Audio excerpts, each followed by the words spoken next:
The conference hall of Veltara Prime Station floated in the darkness of space, a massive structure that had witnessed 40,000 years of galactic politics. Today, like every other day for the past 3 centuries, the great powers of the galaxy gathered to discuss trade routes, territorial disputes, and the endless small conflicts that arose between starfaring civilizations. Ambassador Crete of the Vex Consortium tapped his 3-fingered hand against the polished stone table, his patience wearing thin. The Krath representative was late again, and everyone knew why. War Prime Zathok enjoyed making others wait. It was a power play, simple and crude, but effective among species who measured their worth in military strength. The Silmari delegate sat perfectly still, her large black eyes reflecting nothing. As a telepathic species, she found these verbal negotiations tedious, but even the Silmari followed protocol.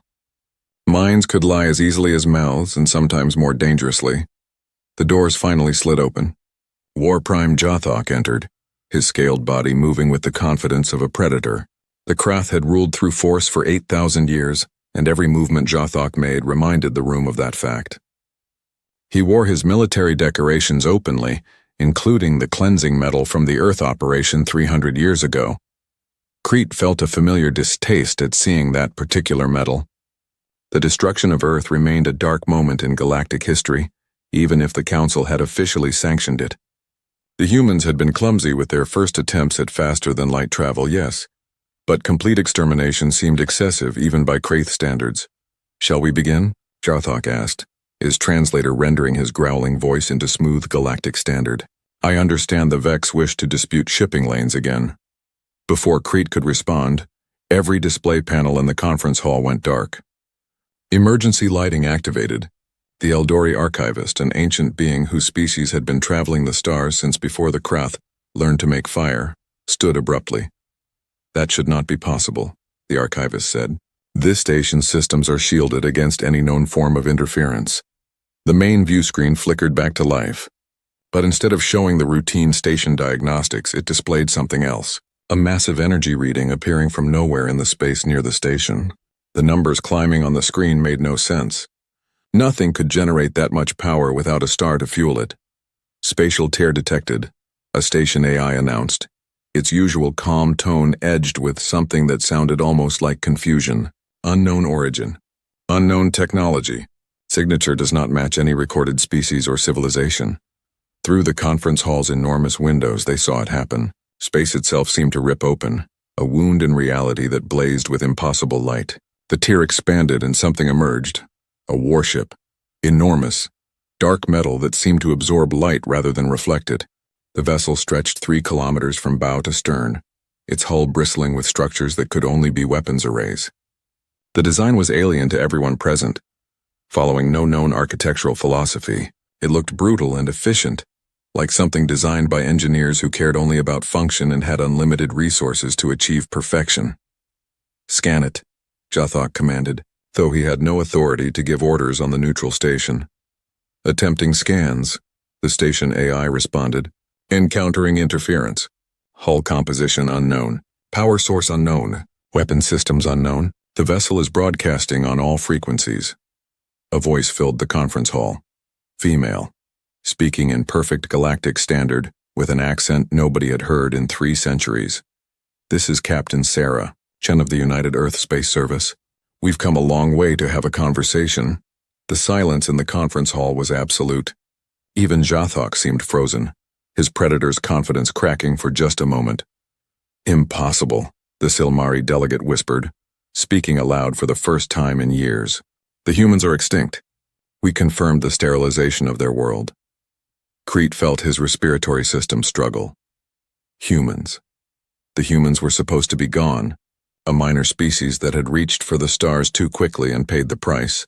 The Council had buried the incident in bureaucracy and classified files, and everyone had moved on.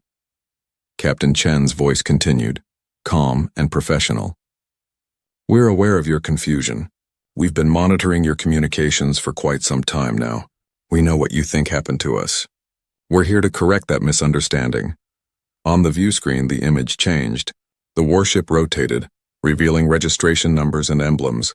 A blue and green world, a collection of stars arranged in patterns. symbols in human languages that the station's computers quickly translated.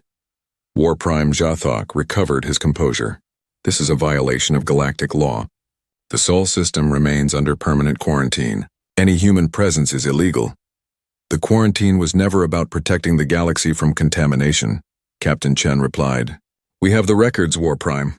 We know why you really destroyed Earth. The conference hall erupted into chaos. The Chithar delegate began clicking frantically, communicating with the swarm's homeworlds. The Vex representative demanded explanations. The Eldori archivist simply stared at the warship, his ancient mind clearly working through implications. Jathok slammed his fist on the table, cracking the ancient stone. You will surrender your vessel immediately and submit to Krath custody. The sentence for violating quarantine is death. The human captain's laugh came through the speakers, but there was no humor in it. You tried that once. How did that work out for you? The warship's weapon systems activated. Every sensor in the conference hall screamed warnings. The amount of power the human vessel was generating exceeded the entire defense grid of Veltara Prime Station. We're not here to fight, Captain Chen said. But make no mistake, if you try to finish what you started 300 years ago, you'll discover that humanity has had a very long time to prepare for this meeting. Crete found his voice. Captain Chen, I am Ambassador Crete of the Vex Consortium. Please explain what's happening. The Council was told that Earth was completely destroyed. If humans survived, why reveal yourselves now? Because we're done hiding, Chen answered. For 3 centuries we've watched you, learned your languages, studied your cultures, monitored your wars and your peace treaties. We've seen what you do to developing species. We've watched the Krath expand their empire through conquest. We've observed the Vex exploit younger civilizations through unfair trade. We've noted how the Council looks away when convenient. The Silmari delegate spoke, her mental voice projecting to everyone present. What do you want? Justice, Captain Chen said simply. 300 years ago, you murdered 8 billion humans. You destroyed our world and scattered the survivors. You thought you eliminated a threat before it could challenge your established order. You were wrong. Another spatial tear opened, then another, then a dozen more. Warships emerged, each matching the size and apparent power of the first. The fleet hung in space around Veltara Prime like a noose tightening around the galaxy's throat. We request an emergency session of the Galactic Council, Captain Chen announced. Humanity wishes to present evidence of war crimes and seek recognition as a galactic power. You have 1 standard hour to grant our request. After that, we'll take more direct action. The transmission ended. The human fleet waited in perfect formation, dark and silent and terrifying in its implications. Jathok's face twisted with rage. This is an act of war. No, the Eldori archivist said quietly, his ancient voice carrying absolute certainty. This is a reckoning, and we are all unprepared for what comes next. The emergency session of the Galactic Council convened within the hour. Nobody had any choice. 12 human warships surrounded Veltara Prime, and every military analyst who looked at their power signatures came back with the same assessment. If the humans wanted to destroy the station, nothing could stop them. Captain Sarah Chen walked through the corridors of the station wearing a simple gray uniform. She was flanked by 4 human soldiers in combat armor that looked more advanced than anything the galaxy had seen. Her dark hair was pulled back in a practical style, and her brown eyes took in everything with the careful assessment of someone who had studied this moment for years. The council chamber was packed. Every major species had sent representatives, and dozens of minor powers crowded the observer galleries. This was the first time a human had stood before the council since the quarantine order 300 years ago. Chen approached the speaker's podium. She carried a small data device which she connected to the council's systems. Security protocols screamed warnings, but she simply waited until the paranoid systems finished their scans and found nothing harmful. Thank you for agreeing to hear us, Chen began. Her voice was steady, professional, but everyone in the room could hear the steel underneath. I'll be brief. 300 years ago, the Krath Empire petitioned this council for permission to cleanse Earth of human life. The official reason given was that humanity posed a contamination risk due to improper quarantine protocols during our first FTL experiments. She pressed a button. Holographic displays filled the chamber, showing official council documents from 3 centuries past. The council voted to approve this action, Chen continued. The records show a split decision, but approval nonetheless. 8 billion humans died in the following week. Our cities were bombed from orbit. Our atmosphere was poisoned. The few survivors who escaped off-world were hunted down over the following decades. Or so you thought. War Prime Jathok stood, his scales gleaming under the chamber lights. The quarantine protocols existed for a reason. Humanity was spreading dangerous pathogens through their careless use of primitive drive technology. The council made the only logical decision. Chen smiled, but the expression held no warmth. That's interesting, War Prime. Because we have different records, she pressed another button. New files appeared. These ones marked with Krath military encryption codes. The chamber fell silent as everyone recognized the classification level. These were internal Krath military intelligence reports, never meant to be seen outside their empire. These are projections made by Krath strategic planning 30 years before the attack on Earth, Chen explained. They show detailed analysis of humanity's technological development rate. Your analysts concluded that humans would match Krath military capabilities within 200 years. They recommended preemptive elimination of the human threat before we could become powerful enough to resist. Jathok's face twisted with rage. But before he could speak, Chen continued. The contamination story was a convenient excuse. The truth is simpler. You saw potential rivals and you destroyed them before they could challenge your dominance. The council voted based on lies. The Silmari delegate stood, her telepathic voice filling everyone's mind simultaneously. These documents could be fabricated. How do we know they're authentic? Because we've been inside your systems for decades, Chen replied calmly. We have copies of everything. Every classified file, every secret treaty, every dirty deal made in the shadows of galactic politics. We've been watching and waiting and preparing. Ambassador Crete felt his stomach twist. If the humans had truly penetrated galactic security so thoroughly, then nothing was secret anymore. The implications were staggering. Furthermore, Chen continued, we have physical evidence, survivors who were hunted by Krath death squads, records of Krath officers who questioned their orders and were silenced. We even have testimony from Krath soldiers who participated in the genocide and later developed what you might call a conscience. Jathok roared, a sound that made several delegates jump. This is an outrage. You invade our systems, steal our data, and now make accusations based on truth, Chen interrupted, her voice cutting through the chamber like a blade, which is more than you gave us when you murdered our world. The War Prime's hand moved toward his weapon, a ceremonial blade that was nonetheless quite deadly. The 4 human soldiers didn't react visibly, but everyone in the chamber felt the sudden tension. I wouldn't, Chen said quietly. My security team has orders to respond to any threat with appropriate force. And I promise you, War Prime, you don't want to discover what we consider appropriate. The Eldori archivist rose slowly from his seat. Captain Chen, your evidence is compelling and this council has much to answer for. But you still haven't explained why you've revealed yourselves now. What do you want from us? Chen's expression softened slightly. We want 3 things. First, formal recognition of humanity as a galactic power with full council representation. Second, reparations for the genocide committed against us. Third, the prosecution of those responsible for war crimes, including the Krath leadership who ordered the attack and any council members who knowingly approved a genocide based on false information. The chamber exploded into shouting. The Chithar delegate clicked furiously.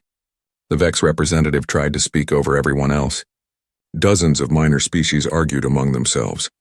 Jathok's voice rose above the chaos. You dare make demands? You have 12 ships and delusions of power. The Krath Empire commands 1,000 worlds and fleets beyond your counting. We will crush you like we should have 3 centuries ago. Chen looked at him with something like pity.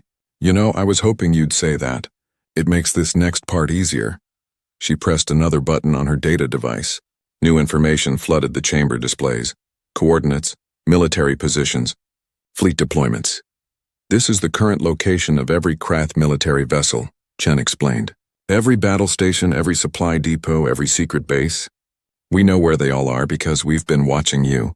We've infiltrated your system so thoroughly that we know your fleet movements before some of your own admirals do. Jathok's face went pale beneath his scales. But that's not all, Chen continued. For the past 50 years, we've been making contact with the various species you've conquered and enslaved. The Vathari, the Kelsh, the Mandarians, 17 different species who labor under Krath occupation. We've armed them, trained them, And they're waiting for our signal. She looked directly at Jothok. You wanted to finish what you started 300 years ago? Go ahead, declare war on humanity. But understand that if you do, your empire won't survive the week. The war prime stood frozen, caught between rage and the dawning realization that he was trapped. Or, Chen said, her voice becoming almost gentle, you can accept that the galaxy has changed. You can face justice for your crimes. You can help build something better than this council of wolves pretending to be shepherds. The Silmari delegate reached out with her telepathic senses, trying to probe Chen's mind for weakness or deception. The human captain suddenly looked directly at her and smiled. I wouldn't try that again, Chen said. We've developed countermeasures. Push harder, and you'll find that human minds can push back in ways you won't enjoy. The telepathic presence withdrew immediately, shocked. Ambassador Crete finally found his voice. This is madness. You can't expect to dictate terms to the entire galaxy. Even with your technology, you're one species against hundreds. We don't want to dictate, Chen replied. We want justice. We want accountability. We want a galaxy where genocides can't be approved in neat council votes and then buried in classified files. Is that really so unreasonable? The chamber fell silent. Every delegate was calculating, weighing options, trying to find a path through this crisis that didn't end in catastrophe. Chen waited patiently, then added one final thought. You have 48 standard hours to make a decision. Agree to our terms and we can start building something better together. Refuse and we'll remind the galaxy that humanity learned one important lesson from our near extinction. We will never be victims again. She disconnected her data device and turned to leave. Her security team formed up around her and together they walked out of the council chamber. Behind them, the representatives of 100 worlds tried to comprehend how completely their galaxy had just been turned upside down. By one species they thought they'd erased from existence. War Prime Jothok refused to wait 48 hours. Pride, rage, and 3 centuries of unchallenged dominance made waiting impossible. Within 6 hours of Chen's ultimatum, he ordered the Krath 7th War Fleet to converge on Veltara Prime and destroy the human vessels. The fleet was impressive by any standard.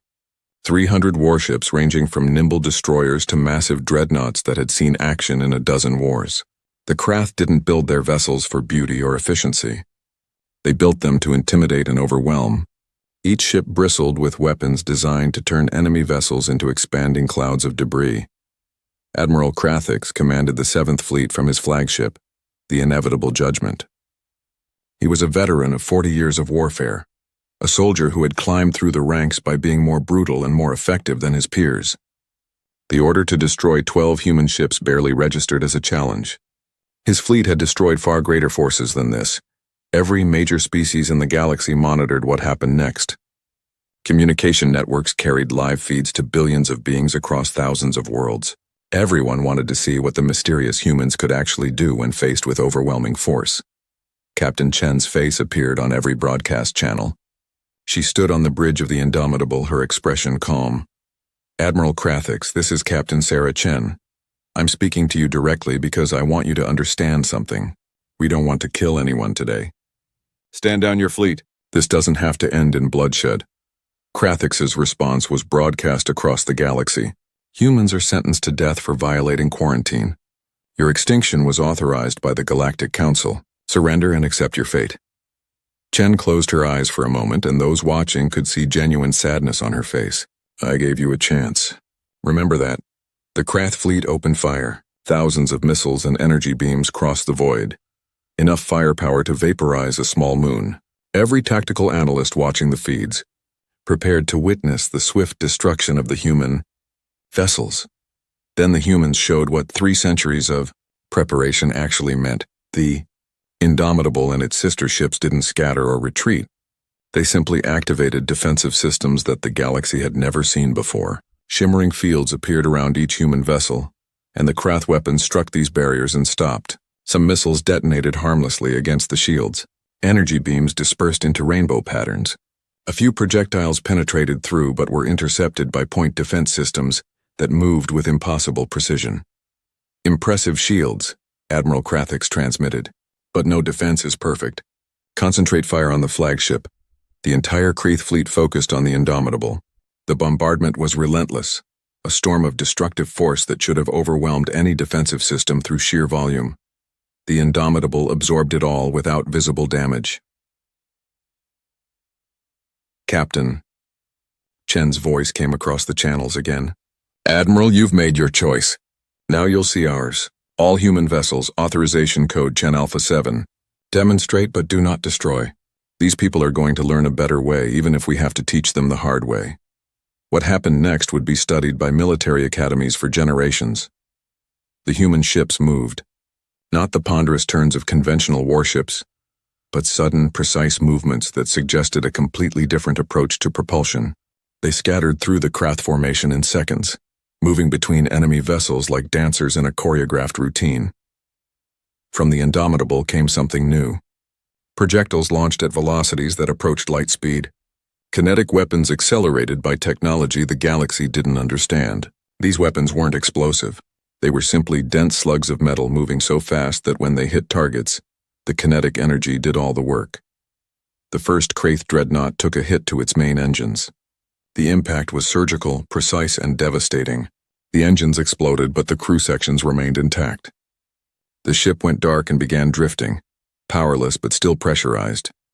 A second dreadnought tried to target a human vessel and received a kinetic round through its weapons control center. The hit was so accurate that it destroyed the targeting systems while leaving everything else functional. Around the battlefield, human ships unleashed similar attacks. Every shot was carefully aimed, precisely calculated. Engines destroyed. Weapons disabled. Command centers knocked offline. But crew quarters, life support, and emergency systems remained untouched. Admiral Krathix watched in growing horror as his fleet was systematically dismantled. This wasn't warfare as the Krath understood it. This was a demonstration of such overwhelming superiority that the enemy didn't even need to kill to win. All vessels, evasive maneuvers, Krathix ordered. Scatter formation, prepare for... A human fighter craft appeared directly in front of his flagship's main view screen. It was tiny compared to the massive dreadnought, no larger than a Krath shuttle, but it moved with an agility that defied physics, dancing through space in ways that should have turned any organic pilot into paste from the acceleration forces. The fighter launched a single missile. Krathix had 1 second to realize it was heading directly for the bridge. Then the missile struck. Instead of exploding, it released an electromagnetic pulse that shut down every system on the bridge. Emergency lighting activated, and Krathix found himself sitting in darkness, unable to command his ship or even communicate with the rest of his fleet. Across the battlefield, the story was the same. 300 Krath warships, the pride of an empire, reduced to floating wrecks in less than an hour. Not a single ship destroyed, not a single crew member killed, but every vessel disabled, powerless, and at the mercy of the 12 human ships that moved among them, like sharks among helpless prey. Captain Chen's transmission reached every disabled Krath ship. Attention, Krath vessels. Your fleet has been neutralized. We're transmitting coordinates to the nearest safe ports. Your life support will remain functional for 72 hours, which is more than enough time for rescue ships to reach you.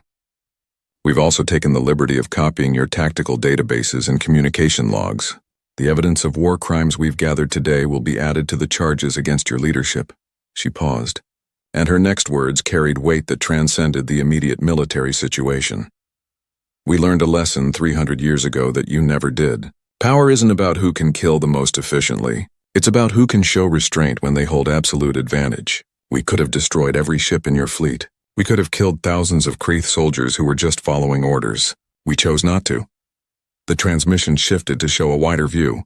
More human warships were emerging from those spatial tiers that seemed to be their method of faster-than-light travel. Dozens of ships, then hundreds, then what looked like thousands. This is not our entire fleet, Chen explained. This is merely what we're willing to show you right now. The United Earth Space Service has ships stationed throughout the galaxy. We've been building and preparing for 3 centuries while you grew complacent in your power. On 100 worlds and 1,000 stations, beings watched and understood. The balance of power in the galaxy had just shifted fundamentally. But Captain Chen wasn't finished. However, we're not here to conquer. We're not here to build a human empire to replace the Krath version. We're here to ensure that what happened to Earth never happens to another world. The galaxy needs to change, and we're going to be the catalyst for that change. The transmission showed images from throughout Krath space. On 17 different conquered worlds, rebellions were erupting simultaneously. Species that had been enslaved for centuries were rising up, armed with human weapons and trained in human tactics. The Krath Empire's foundation was cracking. To the Krath people, Chen said, her voice becoming almost gentle, "This isn't your fault. You were raised in a military culture that valued strength above justice. You followed leaders who prioritized expansion over ethics. But those leaders lied to you about Earth, and they've lied about many other things. Today you have a choice. You can cling to the old ways and watch your empire collapse into chaos, or you can join us in building something better." She looked directly into the camera, and every being watching felt like she was speaking to them personally. 300 years ago, humanity died, not all at once, but slowly, painfully, as your military hunted down survivors across the stars. Those who lived did so by hiding, by becoming something more than we were. We studied, we learned, we prepared, and we made a promise to ourselves. We would survive, we would return, and we would make sure no other species ever suffered what we did. The transmission ended. The Krath 7th Fleet drifted in space, defeated but alive. The galaxy watched and waited to see what would happen next. In the council chambers of Veltara Prime, delegates who had dismissed humanity's ultimatum now reconsidered. The 48-hour deadline suddenly seemed very reasonable indeed. The Galactic Council reconvened 30 hours after the 7th Fleet's defeat. The chamber felt different now. Where before delegates had sat with comfortable authority, now they arrived with uncertainty. The humans had proven they could destroy the galaxy's greatest military power without even trying very hard. The question everyone faced was simple. What did humanity actually want? Captain Chen returned to the council chamber, but this time she wasn't alone. Behind her walked a dozen other humans, each wearing different uniforms that suggested various roles and specialties. They took seats in what had been the empty observer section reserved for extinct species, a piece of dark humor that wasn't lost on anyone present. Ambassador Crete watched them carefully. He had spent the past 30 hours reviewing every scrap of information the Vex intelligence network had on Earth and the human extinction event. The official story had always seemed too clean, too simple. Now he understood why. It had been a cover-up on a galactic scale, and his own people had participated without asking difficult questions. "The Council recognizes Captain Sarah Chen of Earth," the session moderator announced, his voice lacking its usual confidence. Chen stood. "Thank you. I want to begin by addressing the obvious question. After what happened with the 7th Fleet, many of you are wondering if humanity intends to conquer the galaxy. The answer is no. We don't want an empire. We've seen what empires do, and we want no part of it." She activated a holographic display. It showed Earth as it had been 300 years ago, a blue and green world teeming with life. Then it showed Earth as it was now, a scarred, poisoned sphere slowly recovering from genocide. "This is what happens when power goes unchecked," Chen continued. "The Krath had the might to destroy a world, and this council gave them permission because it was convenient. Because humans were an inconvenient complication in galactic politics. Because it was easier to eliminate a developing species than to help them integrate properly." The Eldori archivist spoke, his ancient voice carrying sorrow. "You are correct, Captain. The Council failed in its fundamental duty. We are supposed to guide younger species, not approve their extinction. Many of us voted against the action, but not enough. The weight of that decision has haunted some of us for 3 centuries. And yet nothing changed," Chen replied. "The systems that allowed that genocide remained in place.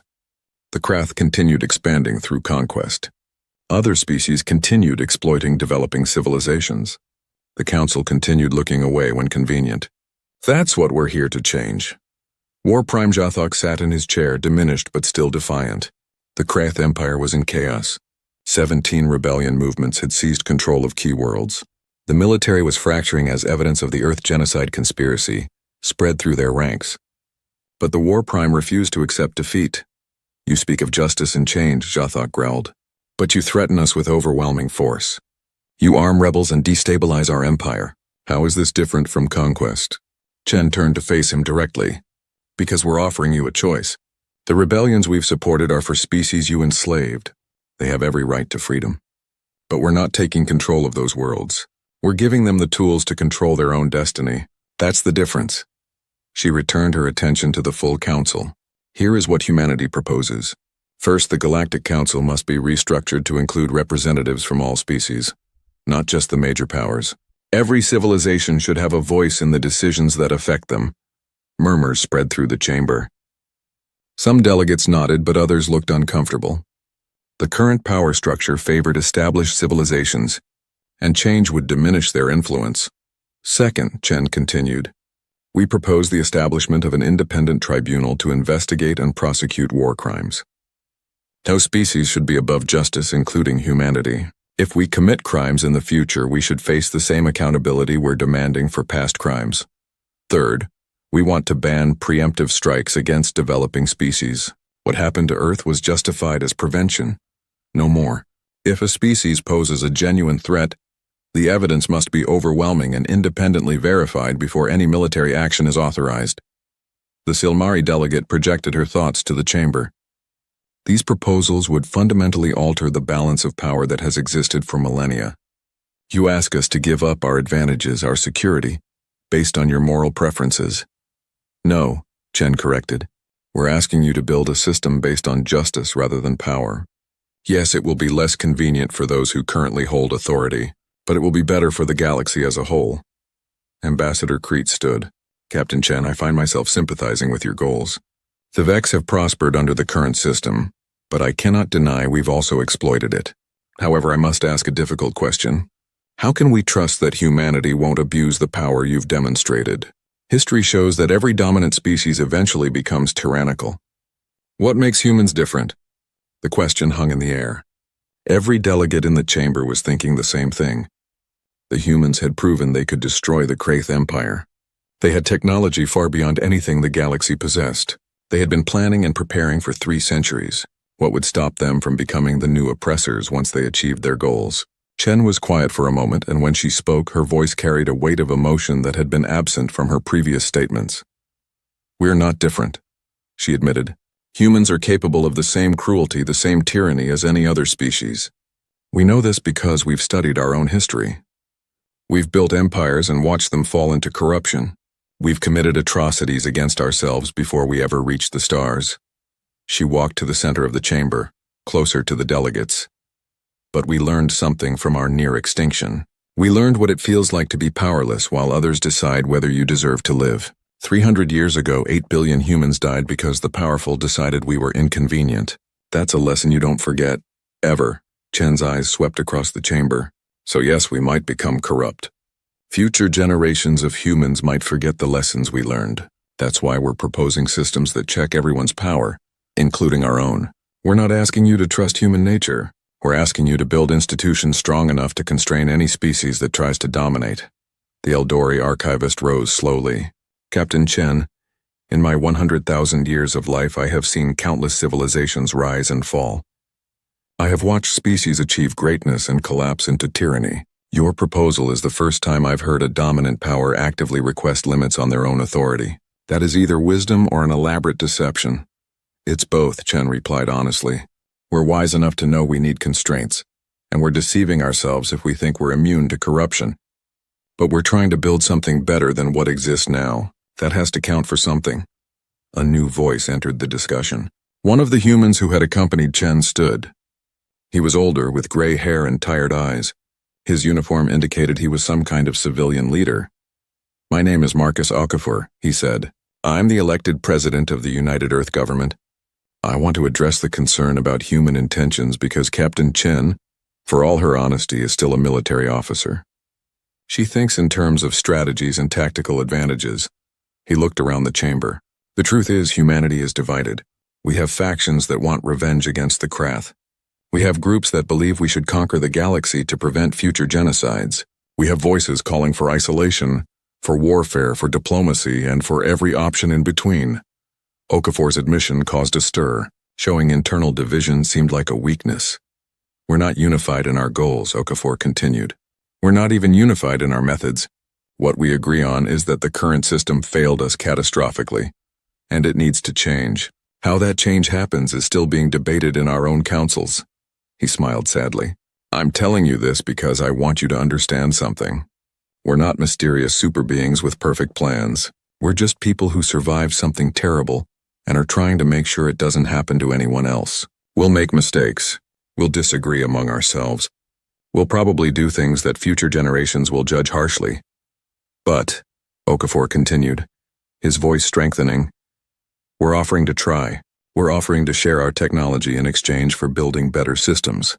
We're offering to help enforce laws that apply to everyone, including us. And yes, we're offering to hold the Kraith accountable for genocide, but through legal processes, not revenge.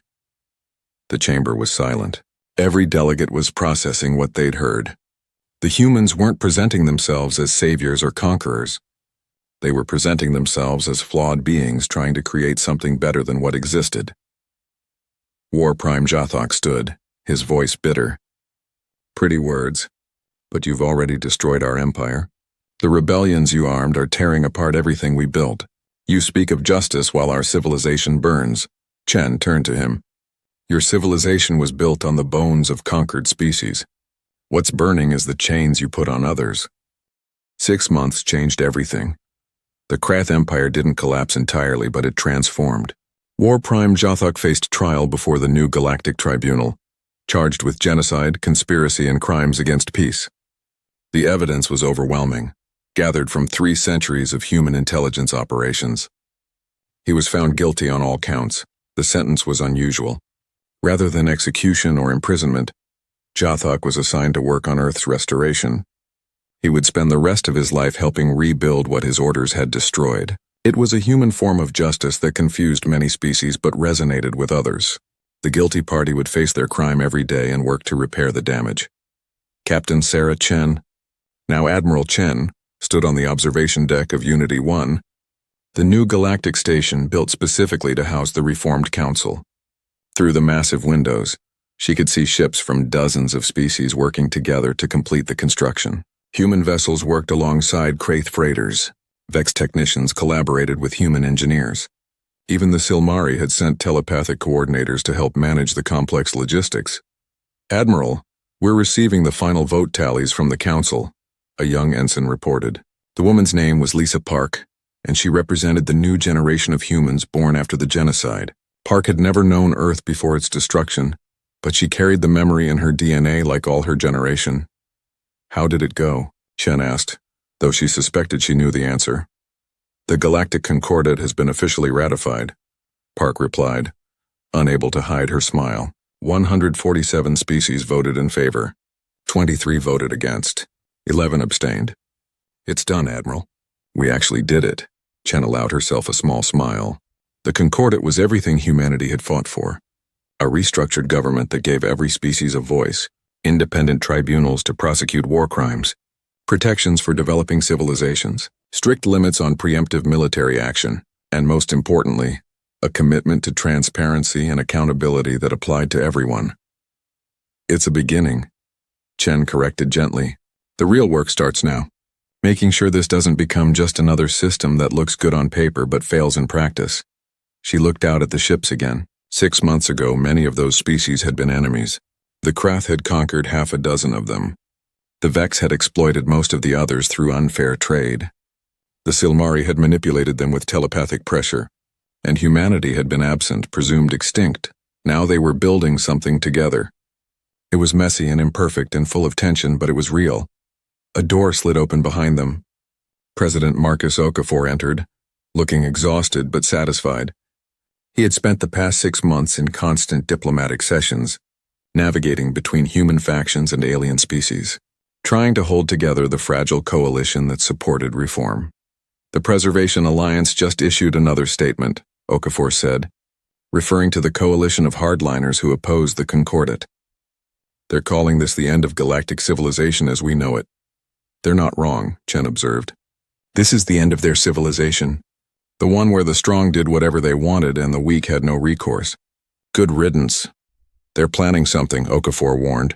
Our intelligence suggests they're stockpiling weapons and forming a military coalition. The Concordat has enemies, Chen nodded. She'd expected this. Change never came without resistance, especially from those who benefited from the old system. Let them plan, she said. We didn't come this far to back down now. Besides, the Preservation Alliance is learning what the Krath learned. Technology matters less than unity. They're a coalition of self-interested parties. We're a community of species committed to mutual defense. If they attack, they'll discover what the Seventh Fleet discovered. Okafor moved to stand beside her at the window. 6 months ago I thought this would be easier. I thought once we proved we were serious, once we showed we could back up our words with action, everyone would just fall in line. And now? Chen asked. Now I understand this is going to take generations. We're not just changing laws and treaties. We're trying to change how species think about power and justice. That's the work of centuries, not months, Chen smiled. Good. That means you're learning. This isn't about quick victories. It's about building something that lasts, Ensign Park interrupted. Admiral, we're receiving a transmission from Earth. It's Ambassador Crete.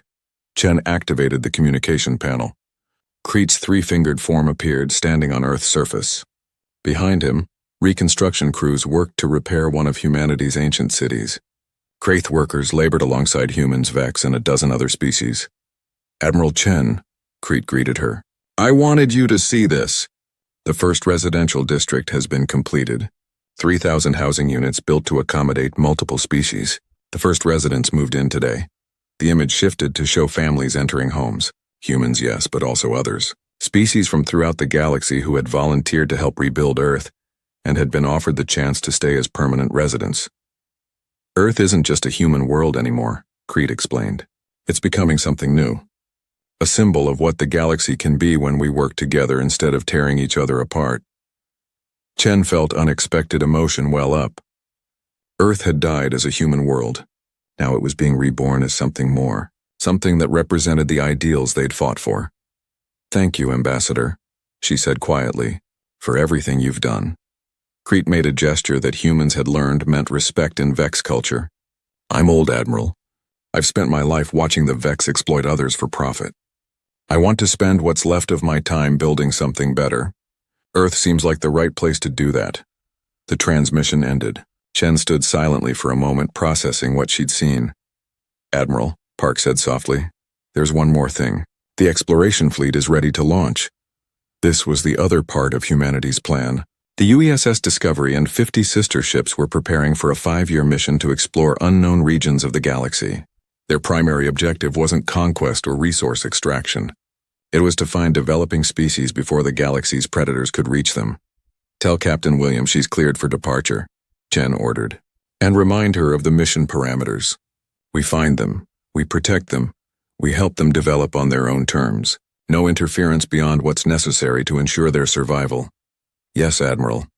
As Park departed to relay the orders, Okafor spoke again. Do you think it will work? This whole grand experiment?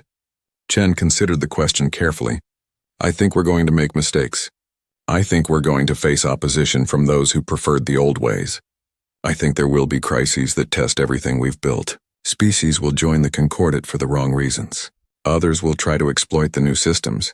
We'll have to make hard choices that won't satisfy everyone. She turned to face the president. But I also think we've changed something fundamental. For the first time in galactic history, there's a system based on justice rather than power. It's imperfect and fragile, but it exists. And every species that joins, every world that embraces these ideals, makes it a little bit stronger. That's not exactly a ringing endorsement, Okafor observed with a tired smile. No, Chen agreed. But it's honest.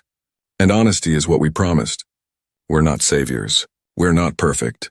We're just people who survived something terrible and decided to try to make sure it doesn't happen again. A proximity alarm chimed softly. Through the window they could see a new ship arriving. It was a Kraith vessel, but instead of military markings, it bore the symbols of the Concordat Defense Force, the first mixed-species military unit, with crews from a dozen different civilizations working together. That's Commander Kalesh's ship, Park reported, returning to the observation deck. The Kraith who questioned his orders during the Earth genocide. He's requested permission to dock. Granted, Chen said immediately, and schedule a meeting. I want to hear his perspective on integrating the Krath military personnel into the Defense Force. As Park hurried off to make the arrangements, Chen returned to watching the construction of Unity 1, ships moving in careful coordination. Different species working toward a common goal. It was messy and complicated and would probably fail a dozen times before it succeeded, but it was a chance. A real chance at something better. Her communicator buzzed. It was a personal message from Earth, from the memorial site where 8 billion names were carved in stone. A message from the families of those who had died, thanking her and all of humanity for not letting their deaths be meaningless. Chen read the message and felt the weight of 300 years of grief, anger, and determination. Humanity had carried that weight across the stars, transformed it into purpose, and used it to change the galaxy. Not through conquest.